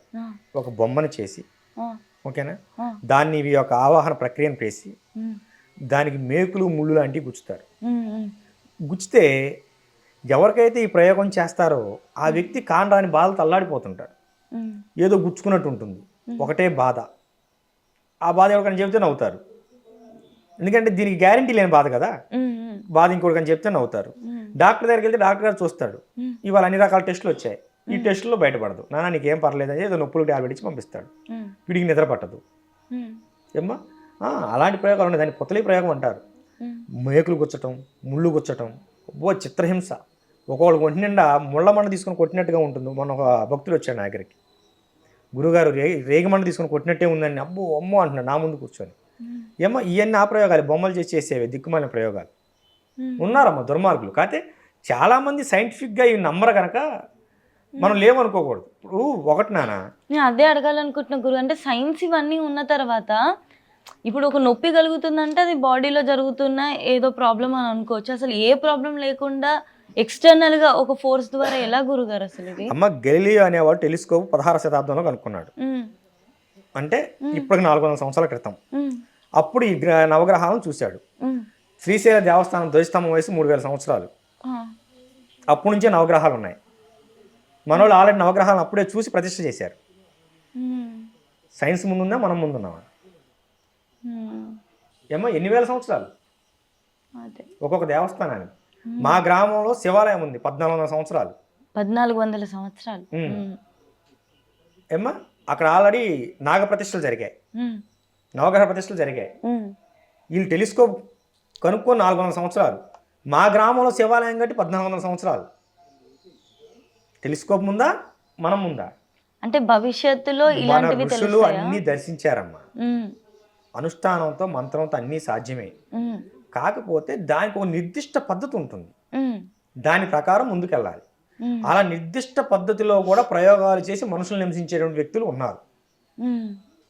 అవి బాధపడే వాడికే తెలుసు, చెప్పే వాళ్ళకి పైనుంచి చూసే వాళ్ళకి ఆ బాధలు తెలియవు. చూసేవాళ్ళకి కొంచెం వెటకారంగా కామెడీగా ఉంటుంది కానీ, అపహాస్యంగా ఉంటుంది కానీ, ఆ బాధలతో చిత్రహింసలు పడేవాళ్ళు బోల్డంతమంది ఉన్నారు. చిత్రహింసలు పెట్టేవాళ్ళు ఉన్నారు. మరి పెట్టేవాడు ఉంటేనేగా బాధపడేది. అంతే కదా. కనుక నాన్న చేతబడులు ఉన్నాయి. నువ్వు అడిగిన బొమ్మ ప్రయోగాన్ని పుతలి ప్రయోగం అంటారు. ఆ ప్రయోగం పేరు కూడా చెప్తున్నా, పుతలి ప్రయోగం అంటారు. దాంతో మనుషులను చాలా రకాలుగా హింస పెట్టవచ్చు. గురుగారు, అంటే ఇప్పుడు వీటన్నిటి గురించి ఇప్పుడు ఎలా అయితే కొన్ని సంవత్సరాల తర్వాత సైన్స్ ద్వారా ప్రూవ్ అయిందో, మేబీ భవిష్యత్తులో కూడా దీనికి ఇంకొక పేరుతో మనకి సైన్స్లో ఏమైనా ప్రూవ్ అయ్యే సిచ్యువేషన్ కానీ అలాంటి సందర్భాలు ఇతర దేశాల్లో బ్లాక్ మ్యాజిక్ అంటారు నాన్న. అవును, మన దేశంలో చేతబడి అంటారు. ఓకే, దీని గురించి మనం ఎక్కువ ప్రస్తావన చేయకూడదు కానీ, ఓకేనా, చేతబడులు ఉన్నాయి. కాకపోతే చాలా మంది వాళ్ళపైన ఏమీ జరగకపోయినా కూడా జరిగినాయి అని భ్రమపడుతూ భయపడేవాళ్ళు కూడా ఉంటారు. అవును, నిజం ఉన్నది, అబద్ధం ఉన్నది. కనుక ఉందా లేదా అనేది కరెక్ట్గా ముందు నిర్ధారణ చేసుకోవాలి. కనుక మనకు వచ్చిన ప్రతి ఇబ్బంది చేతబడని మాత్రం అనుకోకూడదు. ఇందులో చిన్న చిన్న సందేహాలు గురుగారు. ఒకప్పటి కాలంలో ఇటువంటి ప్రయోగాలు ఎక్కువగా ఉండేవా, లేకపోతే ఈ మధ్య సమాజంలో ఎక్కువగా ఉన్నాయని అనుకుంటున్నారా? గతంలో గత కాలాల్లో అమ్మ వీటిని ఈ యొక్క విద్య నేర్చుకునే వాళ్ళు కూడా ధర్మ సంబంధంగానే ఉపయోగించేవాళ్ళు. అప్పుడులో వైద్యం ఎంత అభివృద్ధి చెందలేదు కనుక ఏదన్నా ఆరోగ్యం బాగలేకపోయినా నాటు వైద్యం చేసేవాళ్ళు. వాళ్ళకి ఏదైనా మానసిక ఇబ్బందులు వచ్చినా ఈ రక్షలు లాంటివి కట్టి బాగు చేసేవాళ్ళు. ఇప్పుడు గ్రామాల్లో దెయ్యాలు, భూతాలు, ఆత్మలు, శక్తులు అని కొన్ని రకరకాల పేర్లతో పిలుస్తారు. ఆయుష్ తీరక చనిపోయిన కొన్ని, మనసు చెలించడం అని దెయ్యం పట్టడం, భూతం పట్టడం అంటే ఏమో మనసు చెలించడం. అంటే ఏదో ఒక ఆకారాన్ని చూసో ఏదో నీడను చూసో భయపడితే దాన్ని మనం దెయ్యం పట్టం అంటారు. దాని మనసు వికారం పొందటం. దాన్ని మీరు ఎక్కడికో వెళ్ళి ఒక గురువు దగ్గరికి వెళ్ళి ఒక రక్షేద కట్టుకుంటారు, లేదా హనుమాన్ గుడికి వెళ్ళి బొట్టు పెట్టుకుంటారు, అమ్మవారి గుడికి వెళ్ళి బొట్టు పెట్టుకుంటారు, ఇలాంటి నిమ్మకాయ తెచ్చుకుని పెట్టుకుంటారు, సరిపోతుంది. కానీ శక్తులు వేరు, యక్షిణీలు వేరు. ఈ ప్రయోగం చేసి ఒక మనిషి మీద వదిలితే శక్తి అనేది మనిషిని ఎన్ని రకాలుగా ఇబ్బంది పెట్టాలో అన్ని రకాలుగా ఇబ్బంది పెడుతుంది. మనుషులు మానసికంగా కుంగిపోతారు, ఒంటరిగా ఉంటారు. ఈ ప్రయోగాలు చేసిన వాళ్ళకి కొంతమందికి అరికాలు దగ్గర నుంచి మోకాళ్ళ వరకు కాళ్ళు పీక్కు వస్తుంటాయి, చురుకు పోట్లు బాగా విపరీతమైన బాధ ఉంటాయి. హాస్పిటల్కి వెళ్తే ఏముండదు ఏమ్మా. అలాంటి వాటినే ఈ శక్తి ప్రయోగం లేదా పొత, నువ్వు చెప్పావు కదా ఇందాక బొమ్మని, పొతలే ప్రయోగం అంటారు. వాటిని జాగ్రత్తగా చేయాలి. చేయకపోతే అవి సరిచేసి శాంతి పూజ చేసేవాడికి కూడా ఇబ్బంది. వాడుక భాషలో చెప్పాలంటే బాగు చేసేవాడు కూడా ఇబ్బంది పడతాడు ఏమ్మా. ప్రయోగాలు ఉన్నాయి. ఈ శక్తి ప్రయోగం చేసినప్పుడు ఏమవుతుందంటమ్మా, మనుషులు ప్రాణాలు కూడా పోయే ప్రమాదం ఉంటుంది. అంటే దయ్యం పట్టడం అంటే ఇప్పుడు సినిమాలో చూపించినట్టు వేరే వాళ్ళ ఆత్మ వచ్చి వాళ్ళ బాడీలోకి వెళ్తుందా గురుగారు, శరీరం? అది మనసు వికారం చెందటం అమ్మా. ఏదో చిన్న చిన్న విషయాలు చూసి భయపడటం, అంతేగాని లోపలికి ఇంకో ఆత్మ రావడం ఉండదా? ఆ ఆత్మలాగా ఉన్నది అంటాన్ని శక్తి అంటాం. ఈ శాకిని ఢాకిని అనేటువంటి కొన్ని పేర్లు గల యక్షిణీలు ఉంటాయి, శక్తులు ఉంటాయి. వాటిని అవి అల్పాయుష్ అంటే ఏదైనా అర్ధాయుష్తో చనిపోయిన వాళ్ళు ఎవరైనా ఉంటే ఆయుష్ తీరకుండానే ఇది ముందాగి చనిపోవటం, యాక్సిడెంట్లో చనిపోవటం, గర్భిణీస్త్రీలు చనిపోవటం, ఇలాంటి వాళ్ళు చనిపోవడం కొన్ని శక్తులుగా మారుతారు. వారు కూడా అందరికీ పట్టరు. ఇది అంటారు శివ, వీడి కర్మగాలి, వీడి యొక్క సమయం బాగలేక వీడు ఆ కర్మ అనుభవించాల్సి ఉంటే వాళ్ళు వీళ్ళ ఒంటి మీదకి వస్తారు. వచ్చినప్పుడు వీళ్ళ మనసు రకరకాలుగా వికారం చెందటం, స్థిరంగా ఉండలేకపోవటం, మైండ్ పనిచేయకపోవటం, పిచ్చి పిచ్చిగా చేయటం, సూసైడ్ చేసుకోపోవటం, చాకులతో కోసుకుంటాం అంటాం, ఉరేసుకోవటం, ఇలాంటి లక్షణాలు ఉంటాయి. వీటిని శక్తుల ఆవాహన చేయటం అంటారు ఏమో. అప్పుడు మాత్రం చాలా జాగ్రత్తగా చేయించుకోవాలి, చేయించుకోకపోతే ఇబ్బంది పడతారు. గురుగారు వీటన్నిటిని అంటే నయం చేయడం ఎట్లా గురుగారు? అంటే మనం గురువుల దగ్గరికి వెళ్ళాలా, సాధన ఆశ్రయించాలమ్మా. వీటి కొన్ని ప్రత్యేక క్రియల ద్వారా, ప్రత్యేక క్రతువుల ద్వారా, హోమాల ద్వారా తీసేయచ్చు. ఇది పెద్ద విషయం కాదు. వీటిని తెలుసుకోవడమే పెద్ద విషయం. ఎందుకంటే వీటిని తెలుసుకునే లోపే మనుషులు చాలా నష్టపోతున్నారు. అది నాన్న. కనుక ముందు ఇది తెలుసుకోవాలమ్మా. ఇది ఏం జరిగింది, ఏం జరగలేదని తెలుసుకోగలగాలి. కాకపోతే ఏంటంటే ఈ నిజం కొంతమందికి వీళ్ళకి ఇబ్బంది జరిగింది అని తెలిసినా కూడా కొంతమంది వీళ్ళని తప్పుదోవ పట్టిస్తుంటారు. ఏం లేదులే అంటారు, అపహాస్యం చేస్తారు.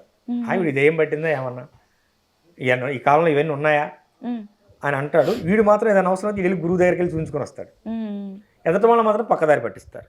కనుక ఎవరేం అనుకున్నా అనుకోకపోయినా అది బాధలు పడేవాళ్ళకి తెలుస్తాయి. శక్తులు ఉన్నాయి, ప్రేతాలు ఉన్నాయి, ఆత్మలు ఉన్నాయి, చేతబళ్ళు ఉన్నాయి ఏమ్మా. వాటి బారిన పడి ఇప్పుడు కూడా చాలామంది ఇబ్బందులు పడుతున్నమాట సత్యం. ఇప్పుడు నా దగ్గరికి చాలామంది వస్తుంటారు. మీరు అన్నారు కదా, ఒక పొతలీ ప్రయోగం చేసిన వ్యక్తి నా దగ్గరికి వచ్చాడు. నిజంగా నైట్ పడుకుంటే వాడిని ఉడకబెట్టినట్టే ఉంటుంది. ఈ పొతలీ ప్రయోగం అంటే ఒక బొమ్మను చేసి వేడి నీళ్ళలో పెట్టి ఉడకబెడతారు. సాయంత్రం పూట వేడి నీళ్ళ కింద మంట పెడుతుంటారు, వేడి నీళ్ళలో. వీడికి ఒళ్ళంతా చెమటలు పట్టేసి బీపీ డౌన్ అయిపోయి అప్పటికప్పుడు ప్రాణం పైన పోతున్నట్టే ఉంటుంది ఏమ్మా. ఇది చాలా ప్రమాదకరమైన క్రియ. కొంతమందికి ఈ మెడ అసలు నిలబడదు. ఎక్కడికి వెళ్ళి ఏ టెస్టులు చేసుకుని అంతా బాగానే ఉంటుంది, కానీ మెడ అంతా ఒకటే బరువు గురుగారు అనేది. పడుకుంటే తల దిండు మీద పెట్టనివ్వదు. ఆడకూతులకైతే వాళ్ళ జడ వాళ్ళకి ఇబ్బందిగా ఉండి దాన్ని జడని కట్ చేసుకుందామా అన్నంత బాధ వస్తూ ఉంటుంది. వీటిని పొతలీ ప్రయోగాలు అంటారు. ఇలాంటివి చాలామంది చాలా రకాల సమస్యలతో వస్తుంటారు. ఇవన్నీ చాలా చూస్తూ ఉంటాం. కనుక అమ్మ ఉన్నాయి, ఎవరు ఏది అనుకున్నా అనుకోకపోయినా నువ్వు అడిగిన ప్రశ్నకి సమాధానం చేతబడులు ఉన్నాయి, అంతే. ఆత్మలు ఉన్నాయి. అవి బాధపడేవాడికి ఆ బాధ తెలుసు అంతే ఏమ్మా. ఇప్పుడు ఇంటర్వ్యూ చూస్తారు, జనం వెతుకుతారు. ఇప్పుడు ఎవరైనా సరే ఇంటర్వ్యూ ద్వారా చెప్తుంది, మన ఆశ్రమానికి వచ్చేవాళ్ళు జుజ్జూరు గ్రామం, ఎన్టీఆర్ జిల్లాలో మన జుజ్జూరు గ్రామానికి వచ్చేవాళ్ళు ఎవరైనా సరే పౌర్ణమి రోజు కానీ అమావాస్య రోజు కానీ రండి నాన్న, పీఠంలో అందుబాటులో ఉంటాను ఏమో. మిగతా సమయంలో నాకు 2 ఆశ్రమాలు ఉన్నాయి కనుక ఎక్కడ ఉంటానో తెలియదు, కానీ పీఠంలో మాత్రం ఖచ్చితంగా పౌర్ణమి రోజు అమావాస్య రోజు ఖచ్చితంగా పీఠంలో అందుబాటులో ఉంటాను. ఆ రోజుల్లో ఖచ్చితంగా రండి ఎవరైనా సరే. ఎందుకంటే మీ ద్వారా చెప్తున్నాను, ఎందుకంటే చాలా మంది ఇబ్బంది పడుతున్నారు భక్తులు, రకాల దూర ప్రాంతాల నుంచి వస్తూ గురువుగారి అడ్రస్ దొరకక, ఫోన్ నెంబర్ తెలియక ఇబ్బంది పడుతుంటారు. కనుక మీరు ఇబ్బంది పడి రావద్దు. పౌర్ణానికి అమావాస్యకి మాత్రం అందుబాటులో ఉంటాం. పీఠంలో జుజ్జూరు గ్రామంలో అందుబాటులో ఉంటాం. విజయవాడ దగ్గర కంచిచర్ల నుంచి జుజ్జూరు గ్రామం అందరికి అందుబాటులో ఉంటాం. మన పీఠంలో అందుబాటులో ఉంటాం. అది పౌర్ణానికి అమావాస్యకి మాత్రమే తప్పనిసరిగా పీఠంలో ఉంటాం, మిగతా రోజుల్లో చెప్పలేము. కనుక ఆ 2 రోజులు మాత్రం మీరు వచ్చే భక్తులు ఎవరైనా ఉంటే ఆ రోజు వచ్చి మమ్మల్ని కలిసే ప్రయత్నం చేయండి. అప్పుడు ఒకవేళ వస్తే మనకి అసలు ఉన్న సమస్యలు చెప్పినప్పుడు దానికి కారణం ఏంటి, వీటి వల్లే నా జరుగుతుంది లేదైనా సాధారణంగానే ఉందా, ఒకవేళ వీటి వల్ల అయితే దీనికి రిజల్ట్ ఏమంటారు పరిష్కారం ఏంటి అనేది కూడా మీరు గైడ్ చేస్తారు కదా? అవునమ్మా, ఖచ్చితంగా నాన్న. ఒక 10 మంది సమస్యలతో వస్తే అందులో నిజంగా ఉండేది ఒకళ్ళకో ఇద్దరు. 8 మంది రోజు ఈవిడేదో నొప్పి అంటుంటుంది. ఉమ్, పక్కింటి వాళ్ళు ఏం చెబుతారంటే మొన్న వాళ్ళకు ఇలాగే నొప్పి వస్తే హాస్పిటల్కి వెళ్తే ఏం లేదన్నారు, చేతబడి చేశారంట, నీకు కూడా చేశారేమో అంటుంది. ఉమ్. ఈమె మనసులో ఇంకా అది పడిపోతుంది. అంతే, భయమే అన్నిటికన్నా ఏమ్మా? డేంజర్. ఆ భయం వల్ల కూడా చాలా మంది ఇబ్బంది పడతారు. అవును. కనుక మీరు ఏదైనా సరే నిజం తెలుసుకునేంత వరకు భయానికి లోను కాకండి. ఉమ్, ముందు భయపడితేనే మీ భవిష్యత్తు ఆగమైపోతుంది. అవును. ఉమ్, కనుక ఇట్లా భయపడి ముందుకెళ్ళి ఇబ్బంది పడేవాళ్ళు చాలా మంది ఉన్నారు. ఉమ్, కనుక అందరికీ ఉండదు, ఉమ్. అసలు లేదని మాత్రం చెప్పలేము. అదే అది మనం ఒక ప్రాపర్ పర్సన్ దగ్గర, సరైన వ్యక్తి దగ్గరికి వెళ్ళినప్పుడే అది ఏంటి అనేది మనకు తెలుస్తుంది. మనంతటా మనం అయితే దాన్ని చెప్పుకోలేం కదా. అవునా, దగ్గరలోనే గురువుని సంప్రదించాలి ఎవరైనా కూడా. గురుగారు, సందర్భం వచ్చింది కాబట్టి నాకు చిన్న ప్రశ్న అడగాలని ఉంది. అడుగునాను. గురువు దగ్గరికి వెళ్ళి ఇలా చేసుకోవాలి అని అంటారు, అన్నీ తెలుస్తుంది. కానీ బయట సమాజంలో ఎంతోమంది గురువులు, అసలు ఇంతమంది గురువులు ఉన్నారా అని చెప్పేసి కూడా తెలియదు. యూట్యూబ్లో నొక్కితే ఎన్ని వీడియోలో ఎంతమందో, అందరూ చూడడానికి ఒకటే కైండ్ ఆఫ్ డ్రెస్ వేసుకొని, వస్త్రాలు, అవే బొట్లు, చూడడానికి అసలు ఎవరు సరైన వాళ్ళు, ఎవరు మనకి ఫేక్ ఎట్లా తెలుస్తుంది గురుగారు అసలు? ఎందుకంటే మాటలతో మాయ చేసే వాళ్ళు ఎంతమంది ఉన్నారో మీకు కూడా తెలుసు. అది చూసుకోవాల్సిన బాధ్యత భక్తుల మీద ఉంటుంది. ఎట్లా గుర్తించడం భక్తుల ఎలా? మీద ఉంటుంది నాన్న. ఏదైనా ఒక శాస్త్ర సంబద్ధంగా గురు పరంపరలో ఒక పీఠము, ఒక మఠము, ఒక ఆశ్రమము ఏమ్మా, ఒక పరంపరలో ఉన్నవారు వేరు. ఓకేనా? ఇప్పుడు మీరు అన్నట్టు ఈ యూట్యూబ్ ఛానల్స్ ఎక్కువైన తర్వాత, ఈ ఇంటర్వ్యూస్ ఎక్కువైన తర్వాత చాలామంది ఇప్పుడు చెప్పట్లా మేము వశీకరణం చేస్తామంటారు. అసలు వశీకరణం అనే ఒక ప్రాసెస్ చేయడానికి 6 నెలల సమయం పడుతుంది. ఎంత సమయం? 6 నెలల సమయం పడుతుంది. 6 నెలలు? 3 నెలల నుంచి 6 నెలల సమయం పడుతుంది. ఓకే. అది కూడా వాళ్ళు ధర్మబద్ధమైన భార్యాభర్తలు అయ్యుండి, భర్త కానీ భార్య కానీ ఎవరో ఒకళ్ళు వాడి ద్వారా చేయాలి. ఒక గురువు ఎప్పుడు చేయకూడదు. వశీకరణం నిషిద్ధం, గురువు చేయడం నిషిద్ధం.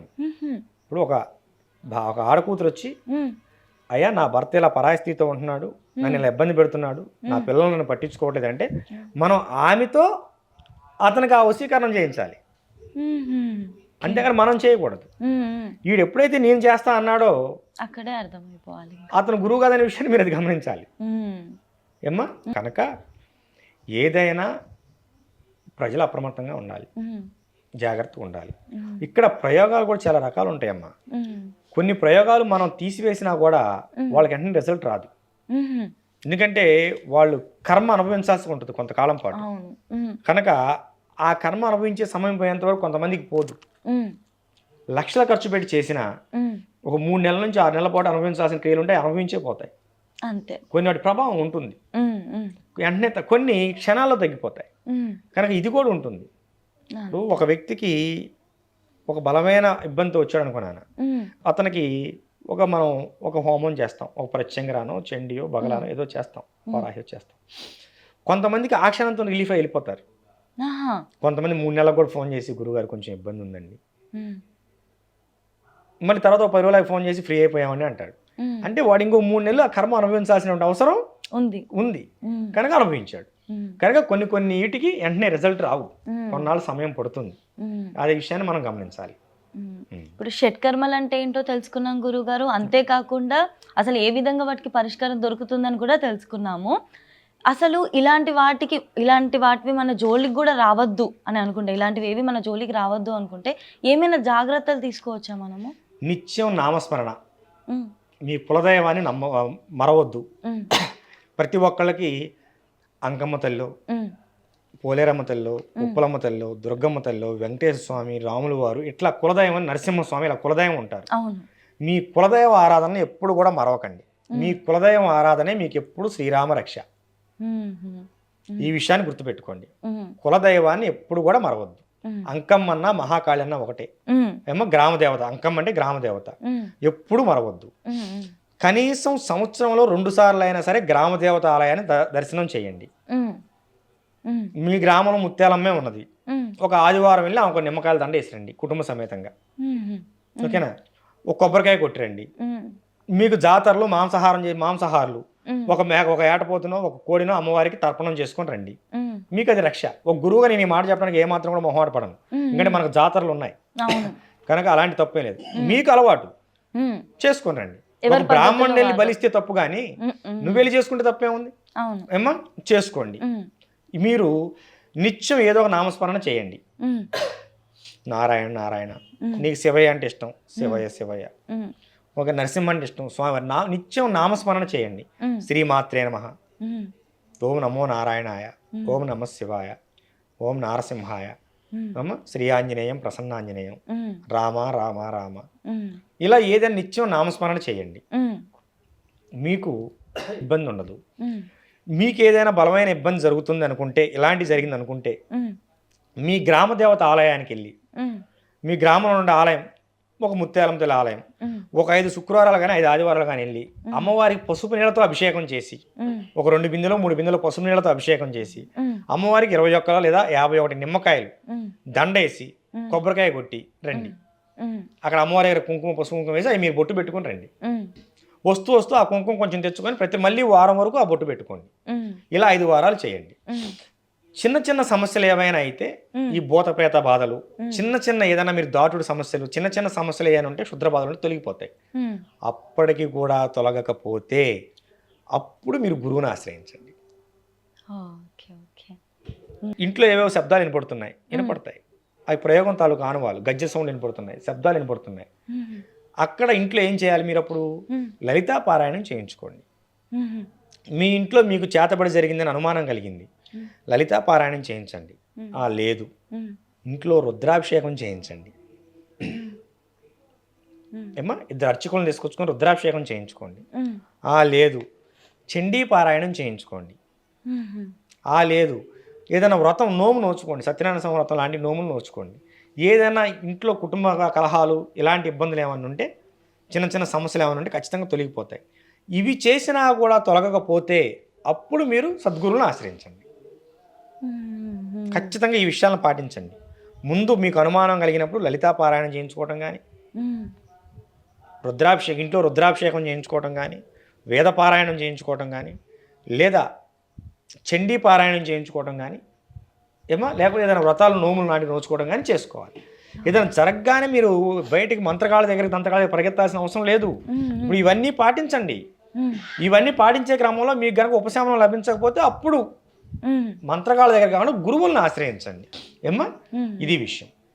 గురుగారు, అలాగే ఇందాక మీరు నిమ్మకాయల దండ అన్నారు కాబట్టి ఒక క్వశ్చన్ ఏంటి అని అంటే, ఎందుకు గురుగారు నిమ్మకాయలకు అంత ప్రాధాన్యత? అంటే మంచికైనా చెడుకైనా నిమ్మకాయలనే అంటారు. ఒకవేళ మనం ఒకరి దగ్గరికి వెళ్ళినాం అనుకోండి, నిమ్మకాయని మంత్రిచ్చి ఇస్తాము అని అంటారు. ఏదైనామా ఇక్కడ నిమ్మకాయ అనేది కాస్మోటిక్ ఎనర్జీని ఎంతో కొంత స్వీకరించగలిగే శక్తి ఉంటుంది. ప్రకృతిలో ఉండే కాస్మోటిక్ ఎనర్జీని తీసుకోగలిగే శక్తి ఉంటుంది. అంటే మనం ఇచ్చినటువంటి శక్తిని కొంతసేపు నిలబెట్టగలుగుతుంది. ఒక గురువు మంత్రాన్ని ఉచ్చరించి దానిపైన ఇలా ఊది చేతికిస్తాడు. ఆ మంత్రశక్తిని కొంతసేపు అది నిలబెట్టగలుగుతుంది. అది మంచి అయినా చెడైనా. అందుకనే మంత్రాన్ని ఇస్తారు, ఆ నిమ్మకాయని ఇస్తారు. నిమ్మకాయ ఏం చేస్తుంది, దిష్టిని అంటే బయట నెగిటివ్ ఎనర్జీని స్వీకరిస్తుంది. అందుకనే గుమ్మాలకి కడతారు. ఇప్పుడు బూడిద గుమ్మడికాయ అయినా నిమ్మకాయ అయినా ప్రకృతిలో ఉన్నటువంటి, దీన్ని కాస్మోటిక్ ఎనర్జీ అంటారు కదా మీరు ఇంగ్లీష్లో, ప్రకృతిలో ఉన్నటువంటి ఎనర్జీని, నెగిటివ్ ఎనర్జీని కానీ పాజిటివ్ ఎనర్జీని కానీ స్వీకరించగలిగే శక్తి ఉంటుంది. ఇంటికి ఎందుకు కడతాం గుమ్మడికాయ అంటే, మన ఇంటి మీద నెగిటివ్ ఎనర్జీ ఉంటే తీసుకోవడానికి ఈ నెగిటివ్ ఎనర్జీని తీసుకుంటుంది. స్వామీజీలు ఎందుకు ఇస్తారంటే, వీళ్ళు అమ్మవారి సన్నిధానంలో పెడితే అప్పుడు అది పాజిటివ్ ఎనర్జీని తీసుకుంటుంది కనుక, నీకు ఆ నిమ్మకాయని ఇస్తే నీతో పాటు అది వచ్చి నీలో ఉన్న నెగిటివ్ ఎనర్జీని ఈ పాజిటివ్ ఎనర్జీ క్లియర్ చేస్తుంది. అందుకని ఇస్తారు. కనుక నిమ్మకాయ అనేది ప్రకృతిలో ఉన్నటువంటి ఒక ఎనర్జీని స్వీకరించగలిగే శక్తి ఉంది కనుక దాన్ని ఇస్తారు నాన్న, అంతే. దానికంటే ఎక్కువసేపు నిలబెట్టుకోగలిగేది రుద్రాక్ష. అది పాజిటివ్ ఎనర్జీ అనేది కొందరుగా కోల్పోదు, అది తీసుకుంటా ఉంటుంది. నిమ్మకాయ అనేది అది పచ్చిగా ఉన్నంత వరకే ఆ ఎనర్జీని తీసుకోవడం కానీ లేదా వదిలేయడం కానీ చేస్తుంది కనుక దానికి అంతవరకే ఒక రోజు అలా. పాజిటివ్ అయినా నెగిటివ్ అయినా ఈ ఎనర్జీస్ని తీసుకోగలిగే ఇది ఉంది కాబట్టి మన నిమ్మకాయలకు అంత ప్రాధాన్యత. గురుగారు, అలాగే ఇందాక మనం గ్రామ దేవతల గురించి మాట్లాడుకున్నాం కదా, ముత్యాలమ్మ అలా అని చెప్పి. మనకి గ్రామ దేవతలు ఉన్నప్పుడు కొన్ని జాతరలు జరుగుతూ ఉంటాయి. అలా జరిగినప్పుడు మనం కొంతమంది ఆడవాళ్ళని చూస్తే ఉన్నట్టుండి సడన్గా వాళ్ళకి పూనకాలు వస్తున్నట్టు చేయడము, వేపాకులు ఇవ్వడము, వాళ్ళని ఇలా శాంతి చేయడము, ఇవన్నీ చూస్తూ ఉంటాం కదా. ఇది ఎక్కువగా సినిమాల్లో చూస్తాము, అంతేకాకుండా బయట ఎప్పుడైనా వెళ్ళినప్పుడు కూడా గమనించడం జరుగుతుంది. నిజంగా పూనకాలు ఉంటాయా గురుగారు? ఉంటాయి నాన్న. ఇది ఏంటంటే కొంతమందికి ఈ ఎనర్జీని తొందరగా స్వీకరించే లక్షణం ఉంటుంది కొంతమంది మనసుకి. అక్కడికి వెళ్ళేసరికి ఆ మేళాలు, ఆ సౌండ్లు, ఆ వాతావరణం, ఇవన్నీ వెళ్ళినప్పుడు ఇవన్నీ చూసి ఏమవుతుందంటే వాళ్ళ యొక్క ఆత్మ ఉప్పొంగుతుంది. ఉప్పొంగి వీళ్ళ యొక్క మానసిక స్థితిని కోల్పోయి అక్కడ అమ్మవారి ఆరాలోకి వెళ్ళిపోతారు. అమ్మవారి ఆరాలోకి వెళ్ళిపోతారు. ఆ కొంచెంసేపు ఏమవుతుందంటే ఆ ఎనర్జీ, అమ్మవారి ఆరా ఎనర్జీని, వీళ్ళ ఆరా అమ్మవారి యొక్క ఎనర్జీని తీసుకున్నంతసేపు అలా ఉద్రేకంతో అలా ఉండిపోతారు. ఆ ఆరాని, ఆ అమ్మవారిని, ఆ పాజిటివ్ ఎనర్జీని కోల్పోగానే మళ్ళీ సామాన్యంగా అయిపోతారు. దాన్ని మూఢభక్తి అంటారు. భక్తులు కూడా 3 రకాలు భక్తి కూడా. దాన్ని మూఢభక్తి అంటారు. ఇప్పుడు అధమం, అది అధమ భక్తి, అధమం. ఇప్పుడు మనం షోడశోపచారాలతో చేసే పూజ మధ్యమం, ధ్యానం ఉత్తమం. అందుకనే ఇప్పుడు ధ్యానం, క్రియాయోగ ఇవి అంటాయి కదా, ధ్యానం అనేది ఉత్తమమైన మార్గం. శ్రీకృష్ణుడు వారు చెప్పింది అదే భగవద్గీతలో. ధ్యానం అనేది ఉత్తమమైన మార్గం. మనం విగ్రహం లేకపోతే నిగ్రహంగా ఉండలేము కనుక దేవాలయాల్లో మనం విగ్రహం పెట్టుకొని పూజ చేసుకుంటాం. భగవంతుని ప్రకృతిలో అన్ని చోట్ల చూడలేము కనుక ఒక చోట చూసుకోవడానికి అలా పెట్టుకొని మనం ఇక్కడ మనం భగవంతుని షోడశోపచారాలతో పూజ చేసి మనం నిగ్రహంగా ఉండగలుగుతాం. ఇది 2వ మార్గం, మధ్యమం. ఈ పూనకాలు ఇవన్నీ రావటం అధమం. భక్తి స్థాయిలో ఇది 3 రకాలు. అది 3వ స్థాయి భక్తి కనుక అది వస్తుంది, అది సహజం, అది రియల్ గా ఉంది ఉన్నది. అంటే దాని వాళ్ళ భావన ప్రేరేపణ పొందుతారు నాన్న. ఆ అడావుడికి అలా ప్రేరేపణ పొందుతారు. ప్రేరేపణ పొంది వాళ్ళు ఆ కొంచెంసేపు ఆ లోకంలో ఉంటారు. చుట్టూ ఉన్న సమాజాన్ని మర్చిపోతారు. అది దిగిపోగానే మామూలైపోతారు. అంటే దాని అర్థం అమ్మవారు వీళ్ళ లోపలికి వచ్చి ఉండడం అట్లా ఏముండదు కాదు. కొంతమంది వీళ్ళ ఆవాహన అనుభూతి పొందటం, వీళ్ళు అనుభూతి చెందుతారు. ఇప్పుడు సినిమా చూస్తాం నాన్న, వాడు నవ్వుతుంటే మనం నవ్వుతాం. వాడు ఎమోషనల్గా ఫీల్ చేయి ఎవరైనా అక్కడ ఏడుస్తుంటే బాగా పాత్ర బాగా పండితే ఆటోమేటిక్గా మన కళ్ళ నుంచి కూడా నీళ్ళు వస్తాయి.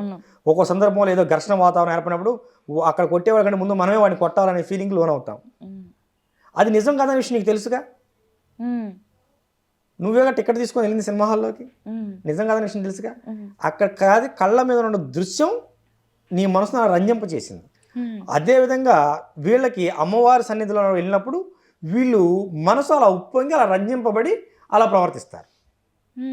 అది ఆ ఉప్పొంగి రంజింపిన తర్వాత ఆ ఆవేశం తగ్గిపోగానే మళ్ళీ కామన్ అయిపోతారు. అది మనలోని భావాన్ని వికారం చెందటం అంటారు. అది సినిమాల్లో కొన్ని సన్నివేశాల్లో అమ్మవారు రాగానే ఊరికి మంచి జరుగుతుందా చెడు జరుగుతుందా అని ఇలా చెప్తా ఉంటే నేను అలాగా ఉంటది అని అదే నాన్న, వీళ్ళు అమ్మవారి ఆరాలోకి వెళ్ళిపోతారు కదా. వెళ్ళిపోయినప్పుడు వీళ్ళకి తెలియకుండా కొన్ని విషయాలు చెప్తారు. ఆ చెప్పిన విషయాలకు వీళ్ళకి సంబంధం లేదు. ఓకేనా? ఖచ్చితంగా వీళ్ళు కాస్మోటిక్ ఎనర్జీతో మాట్లాడిన విషయాలు అవి. బయట అమ్మవారు బయట ఆరాతో ప్రకృతితో మమేకమై మాట్లాడిన మాటలే కదా. దానికి మనం ఏం పెట్టుకుంటాం, అమ్మవారు పూనిందనే పేరు పెట్టుకున్నాం. ఓకేనా? అది దైవశక్తి వాళ్ళని ఆవాహన చేయటం, వీళ్ళు అలా ఆవాహన అనుభూతిని పొందటం. అది గురుగారి ఈ డబ్బు కీర్తి ప్రతిష్టలు ఇవన్నీ కూడా పెరగాలి అని అంటే అసలు ఏ అమ్మవారిని పూజించాలి గురుగారు? లక్ష్మి, ఆమె ఉద్రేక దేవత. లక్ష్మి ఆమె స్వచ్ఛత కలిగినటువంటి దేవత. మనం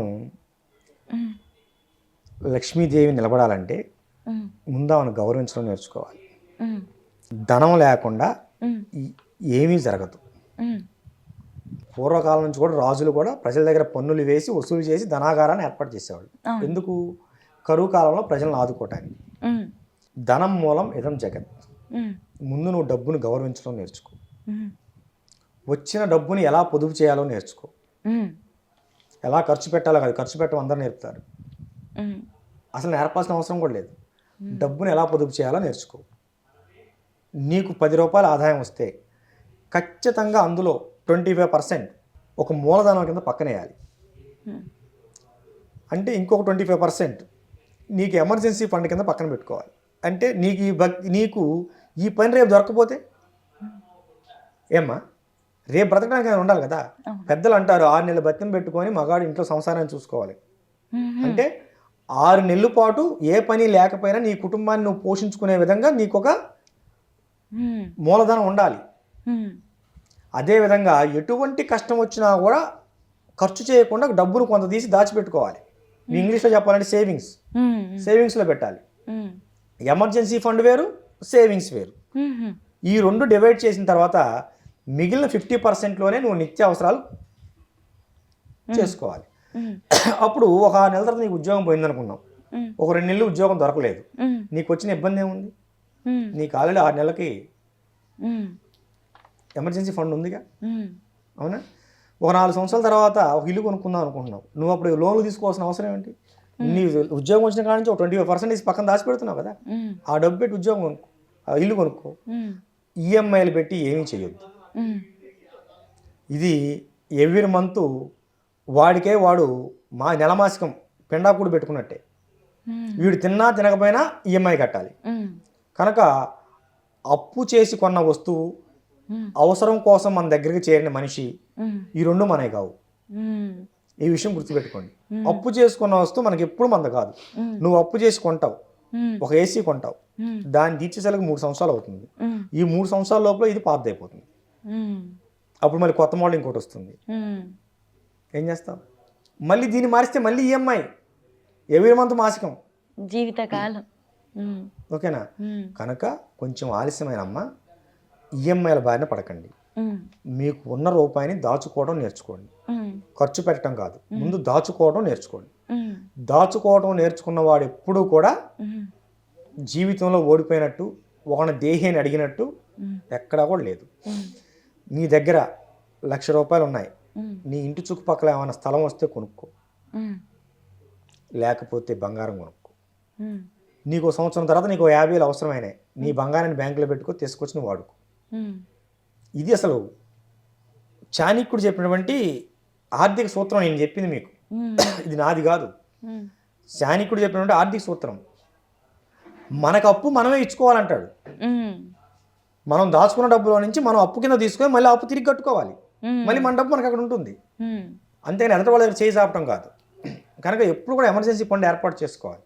అత్యవసర కాలంలో ఏదైనా అప్పు చేసినా, అత్యవసర కాలం ఏదైనా అప్పు చేసినా అది నీ ప్రాణం మీదకు ఉండే విధంగా చేయొద్దు. నువ్వు 3 నెలలకు కడతాను అనుకుంటే, అప్పు తీర్చగలను అనుకుంటే, వాడికి సంవత్సరం గడువు చెప్పు. ఈ సంవత్సరం లోపల కట్టు, నీకు 3 నెలల డబ్బులు వస్తాయిగా, రాగానే కట్టు. ప్రతి ఒక్కళ్ళు కూడా, అందరూ శుక్రవారం అంటారు లక్ష్మీ పూజకి, గురువారం లక్ష్మీ పూజ చేయాలి. ఇంట్లో అప్పులు ఏమైనా ఎక్కువగా ఉన్నవాళ్ళు పసుపు పచ్చని తీపి పదార్థాలు, లడ్డూలు కానీ, బెల్లంతో చేసినటువంటి పొంగలి కానీ అమ్మవారికి నివేదన చేసి చిన్నపిల్లలకు పంచాలి. చిన్నపిల్లలకు పంచాలి. అదేవిధంగా ప్రతిరోజు అమ్మవారి పూజ చేసుకునేటప్పుడు తులసి మాల తెచ్చుకొని ఇప్పుడు మంత్రం చెప్తాను, ఆ మంత్రాన్ని రోజుకు 108 జపం చేసుకోవాలి. ఉదయం కానీ సాయంత్రం కానీ. మాంసాహారం తీసుకున్న రోజు ఉదయం మాంసాహారం తీసుకుంటే ఆ రోజు సాయంత్రం జపం చేయకూడదు. నువ్వు ఉదయం అయితే చేసుకోవచ్చు. శ్రీం హ్రీం క్లీం మహాలక్ష్మే నమః. ఇది త్రిశక్తి మంత్రం. శ్రీం హ్రీం క్లీం మహాలక్ష్మై నమః. శ్రీం హ్రీం క్లీం మహాలక్ష్మే నమః. ఈ మంత్రానికి ఎటువంటి కరన్యాస అంగన్యాసాలు ఏమి ఉండవు, ఎటువంటి ధ్యానం అలాంటిది ఏమి ఉండదు. మంత్రం అలాగే చేసుకోవచ్చు. స్త్రీ పురుష భేదాలు లేకుండా ఎవరైనా చేసుకోవచ్చు. ఆడకూతురు మాత్రం సృష్టి ధర్మం 5 రోజులు ఇబ్బంది ఉంటుంది కనుకమ్మ, ఆ 5 రోజులు చేయకూడదు, 6 రోజుల నుంచి చేసుకోవచ్చు. అది తల్లి శుభం. ఖచ్చితంగా గురుగారు, నేను మిమ్మల్ని ప్రశ్న అడుగుతున్నప్పుడు మీ దగ్గర నుంచి ఎక్స్పెక్ట్ చేసిన ఆన్సర్ ఇలా ఓన్లీ పూజలు చెప్తారు అనుకున్నా. కాకపోతే మీరు సేవింగ్స్ అని చెప్పేసి, ఎమర్జెన్సీ ఫండ్ అని చెప్పి ప్రాక్టికల్గా చెప్పి, అదే విధంగా ఇలా మనం పూజ చేసుకుంటే కూడా ఏ విధంగా ఉంటుంది అని చెప్పి చాలా బాగా చెప్పారు. ఈరోజు నేను అడిగిన ప్రశ్నలన్నీ మీ దగ్గరకు వచ్చేటప్పుడు ఏంటి క్వశ్చన్స్ భయంకరంగా ఉన్నాయి. ఇప్పుడు వశీకరణ, చేతబడి, ఏమంటారు ఆకర్షణ, ఇవన్నీ పదాలు విన్నప్పుడు వీటికి నాకున్న మీనింగ్ కానీ, నాకు తెలిసిన మీనింగ్ కానీ, అర్థాలు కానీ కంప్లీట్గా వేరు. కానీ మీతో మాట్లాడిన తర్వాత మనకి ఇంత పూర్వంలో ఇంత సబ్జెక్ట్ ఉంది, ఒక్కొక్క దానికి ఇంత అర్థం ఉంది, ఇది ఎవరు నేర్చుకోవాలి, గురువు దగ్గర నుంచి నేర్చుకోవడం ఎంత ఇంపార్టెంట్, ఇవన్నీ వివరాలు తెలుసుకోవడం. ఒకప్పుడున్న భయం ఇప్పుడు అంతగా అనిపించట్లేదు, ఎందుకంటే సరైన చేతిలో ఉన్నప్పుడు ఇవి భయపడాల్సినవి కావు అని. ఎప్పుడైతే ఏదైనా కూడా ప్రపంచంలో చెడు చేతిలోకి వెళ్తే అది ఎంత చిన్నదైనా పెద్దదైనా భయపడాల్సిందే, అలాగే ఇవి కూడా భయపడాల్సినవి కావు. సరైన చేతిలో ఉన్నప్పుడు వాటి యొక్క ప్రాముఖ్యత, మంచి చేయడానికి ఏ విధంగా వాడొచ్చో కూడా మీరు చాలా వివరంగా చెప్పారు. మీతో మాట్లాడడం ఎంతో సంతోషంగా ఉంది గురుగారు. మీ అమూల్యమైన సమయాన్ని కేటాయించి మాకున్న సందేహాలన్నింటినీ కూడా నివృత్తి చేసినందుకు మనస్ఫూర్తి ధన్యవాదాలు. శుభం తల్లి.